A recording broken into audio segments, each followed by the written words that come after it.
Posiblemente conozcas este caso, o tal vez no. Por años fue tomado como la peor tragedia de aviación que haya visto el mundo, y con esto me refiero al accidente ocurrido en los Andes, en 1972. Esta historia se ha llevado al cine en diversas ocasiones, y créeme, cada una te provoca un sentimiento de desesperación que costará mucho trabajo borrar de tu mente. Pero por ahí dicen que la realidad jamás podrá ser superada por la ficción, y en el caso del accidente en los Andes, está más que comprobado.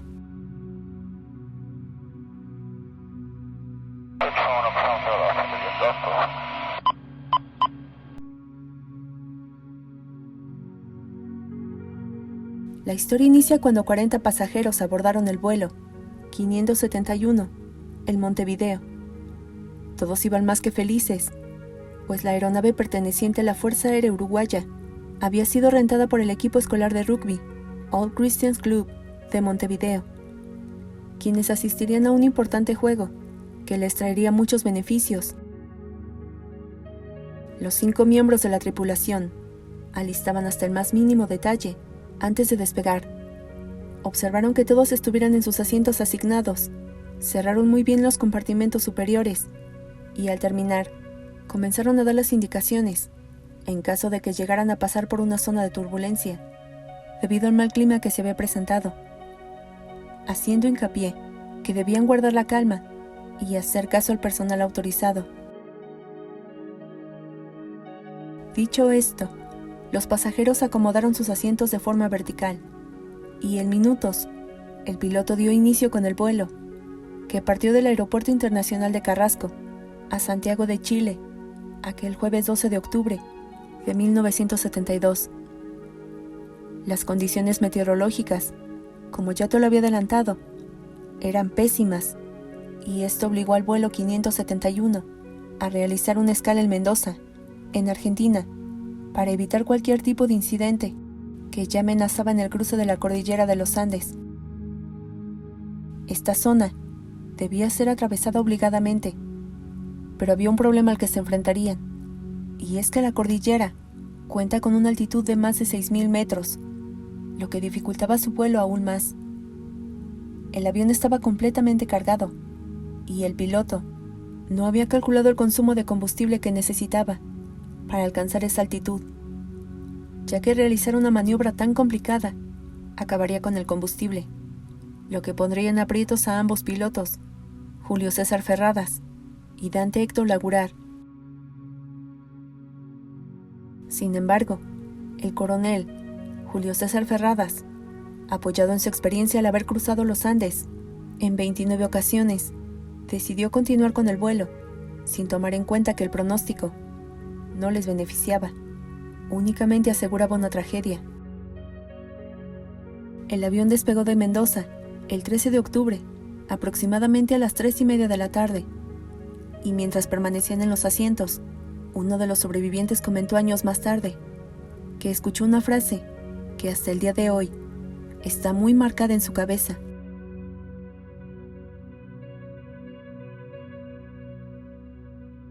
El hombre preocupado comenzó a pensar, ¿qué día es el de la mala suerte?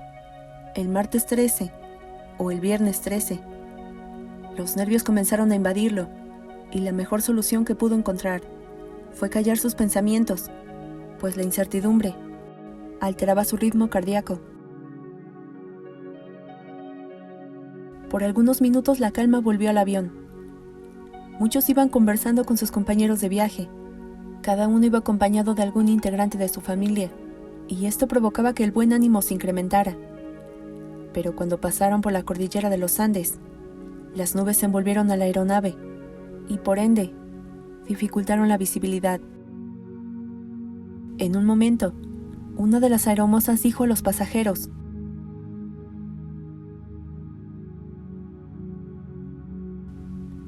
Rápidamente, ellos hicieron caso, y cuando menos lo esperaron, el avión empezó a temblar y a sacudirse violentamente. De pronto, alguien gritó: «Estamos volando muy cerca de las montañas. ¿Qué está pasando?». Pero la respuesta nunca llegó. Dentro del avión se podía escuchar a algunas personas que gritaban: «No quiero morir». Sus llantos de desesperación ponían más temerosos a los pasajeros, que intentaban mantener la calma. Pero un fuerte golpe los hizo brincar de sus asientos, pues el avión había perdido 2 alas y la cola, las cuales brindan estabilidad. Muchos se aferraron a sus asientos, como si esto fuera a protegerlos de lo que estaba a punto de llegar, ya que en cuestión de segundos, el avión comenzó a deslizarse por una de las montañas que se encuentran en los Andes. Posteriormente, vino una fuerte sacudida que provocó que muchos, aunque tuvieran el cinturón de seguridad, salieran disparados hacia adelante, para luego estrellarse contra una pared del avión. La imagen que llegó después fue impactante, pues muchos sangraban de la cabeza, tenían fracturas de hueso, se les habían incrustado metales en el cuerpo, otros no volvían en sí, y algunos gritaban: «Sáquenme de aquí», pues se habían quedado atrapados. Aquellos pasajeros que tenían heridas menores comenzaron a ayudar. Buscaron a una azafata que los socorriera, pero ninguno había sobrevivido. Muchos salieron de lo que quedaba del avión y notaron que su situación era más alarmante de lo que se habían imaginado.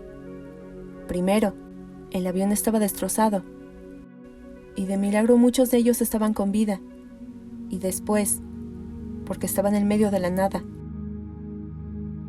Desesperados los sobrevivientes comenzaron a buscar el resto de la aeronave. ¿Dónde estarían los pilotos? Para que ellos les indicaran qué debían hacer.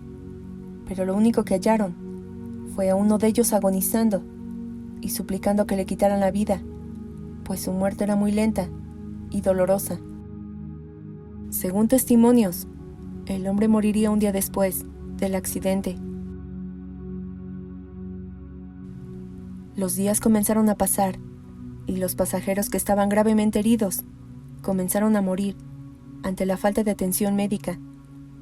Lógicamente los cuerpos no podían permanecer dentro del avión, así que comenzaron a colocarlos en la nieve para evitar alguna infección.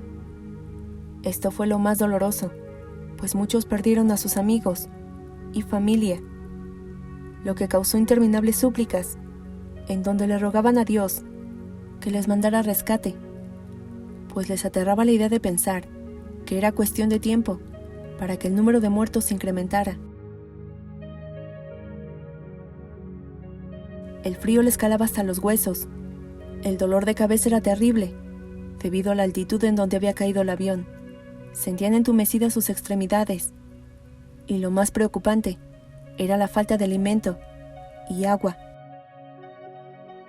Todo lo anterior, decían los viajeros, era soportable, pero si no ingerían algo rápidamente, morirían de hambre y deshidratación. La falta de alimento los llevó a intentar comer cuero de sus cinturones y las cuerdas de sus zapatos, pero al masticarlo sintieron el horrible sabor del petróleo y de otros químicos que podían intoxicarlos. Alguien en un momento expresó, mientras metía la correa a su boca: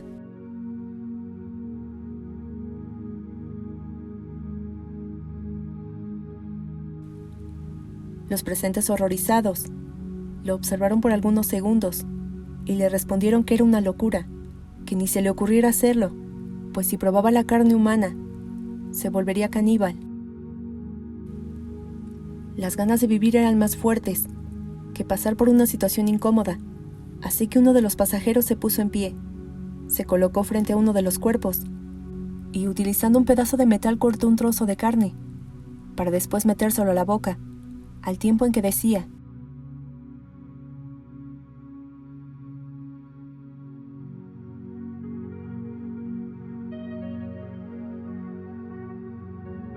Quienes presenciaron esto aseguraron que sintieron un asco al verlo, pero él les manifestó que era eso o morir.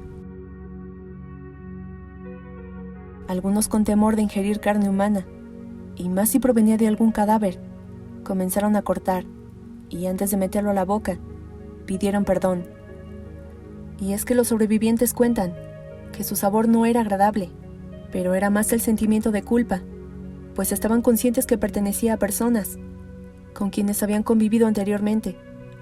Pero si querían vivir, debían aferrarse a cualquier alternativa. De esta manera, hicieron de la carne humana su principal alimento.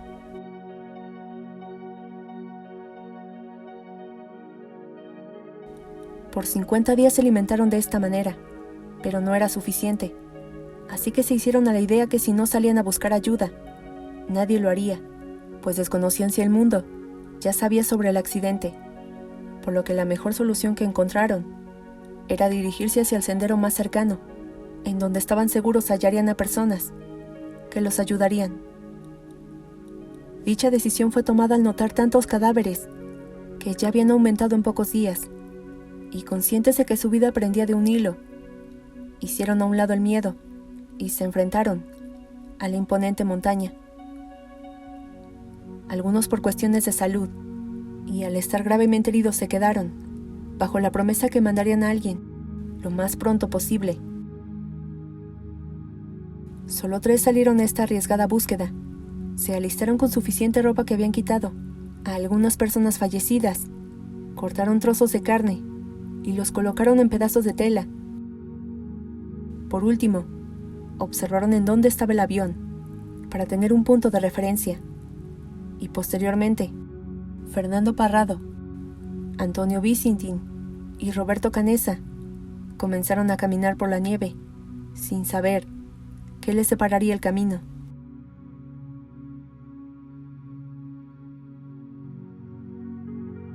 Su travesía por la montaña duró 10 días, y en ellos pasaron de todo: descompensación, cansancio excesivo, deshidratación y falta de oxígeno, pues el viento era tan fuerte que no les permitía inhalar bien.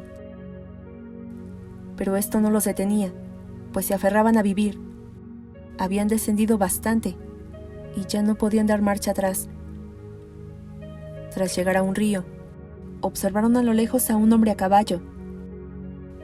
Débiles, comenzaron a hacer ruidos para llamar su atención, pero solo obtuvieron que entre señas les indicara que volvería la mañana siguiente. El hombre que ellos describieron como un ángel enviado del cielo era un arriero chileno que residía en el lugar. Era padre de 9 hijos y respondía al nombre de Sergio Catalán. El hombre cumplió su palabra, solo que al estar al otro lado del río, no le permitía tener una mejor visión sobre quien solicitaba su ayuda. Gritó: ¿de dónde vienen? Pero el ruido que hacía la corriente le impedía escuchar. Así que amarró una piedra con un pedazo de papel y un lápiz para que escribiera. Con mucha dificultad, uno de los sobrevivientes comenzó a garabatear, hasta que lo regresó a Sergio Catalán, y al leerlo, sus ojos se abrieron al ver lo siguiente.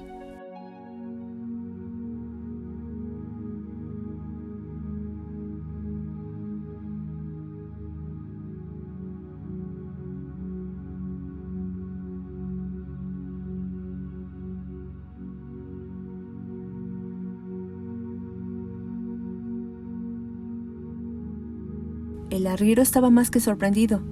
Eran los sobrevivientes de los que tanto hablaban en televisión, y de los que habían dado por muertos desde el 23 de octubre.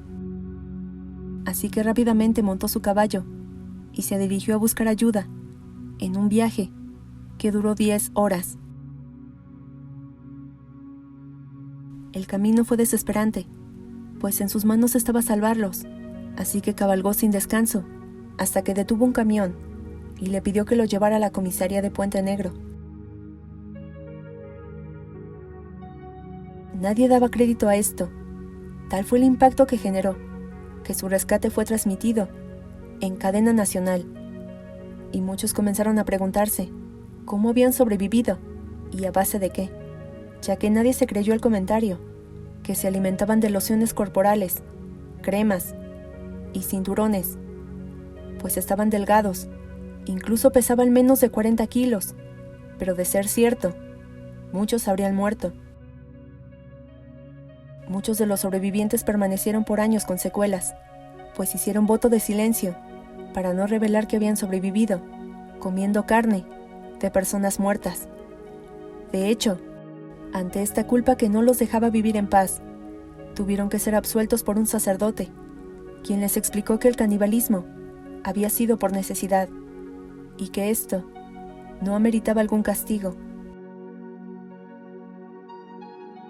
Quienes emprendieron el camino por la montaña aseguran que los benefició demasiado, que ya se conocían lo suficiente y entre ellos mismos se ayudaban, y gracias a esta persistencia, 16 sobrevivientes fueron rescatados 72 días después del accidente aéreo.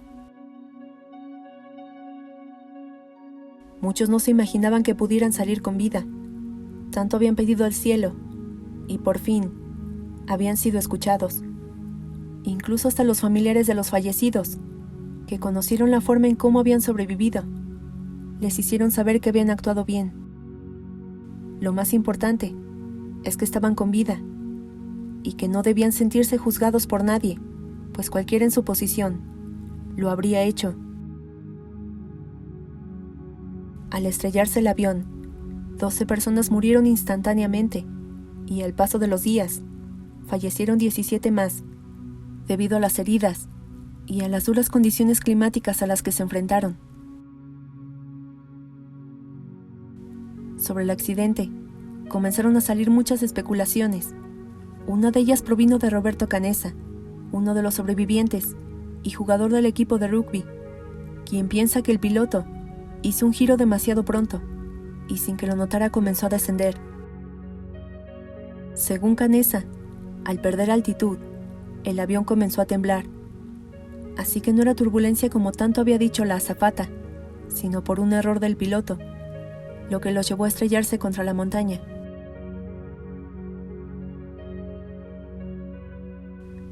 Sin embargo, se explicó más tarde que el piloto, pese a la experiencia que poseía, aplicó máxima potencia para ganar altitud y que el avión chocó contra la montaña 2 o 3 veces. En el primer impacto, perdió los estabilizadores horizontales y en el segundo, el estabilizador vertical, lo que causó una caída a gran velocidad hasta impactar contra la montaña.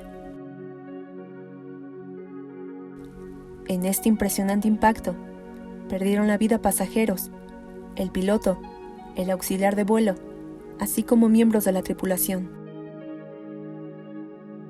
La investigación oficial concluyó que el accidente fue causado por un vuelo mal controlado, debido a un error del piloto. Y seguramente te preguntas, ¿qué pasó con el arriero que los ayudó? Pues en 2007, contó durante una entrevista a un medio chileno que padecía artrosis de cadera, un padecimiento degenerativo que ya le impedía caminar. La noticia llegó a los oídos de los sobrevivientes, sobre todo a quien escribió la carta, y sin pensarlo 2 veces, recaudaron fondos para ayudarlo y colaborar con la operación de reemplazo de cadera. El hombre vivió dignamente durante 13 años y falleció el 11 de febrero de 2020 a la edad de 91 años. Todo este tiempo le vivieron agradecidos, pues de no haber cumplido con su promesa, no habrían vivido para contarlo.